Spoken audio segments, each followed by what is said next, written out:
এরপরে ওই মৌলভী সাহেব বলল, অত্র এলাকার 2-4 কিলোমিটারের ভিতরে সূর্য ওঠা পর্যন্ত যাকে দেখা যাবে রাত্রিতে সেই কতল হয়ে যাবে, অতএব ময়দান খালি করে দাও।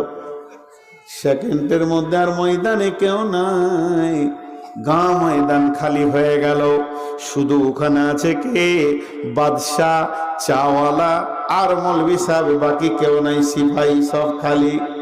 এরপরে বাদশাহ মৌলানা বলছেন, এই এলাকার একটা সুন্দরী, দেখতে অতি সুন্দর চিকন রান্ডি মেয়েকে নিয়ে এসো, বেশ্যা নিয়ে এসো, দরকার আছে। সিপাহী ঘোড়ানে বের হয়ে গেল, একটা বেশ্যামের খবর পাওয়া গেল, ওকে নিয়ে এসে রাজ দরবারে জমা করা হলো।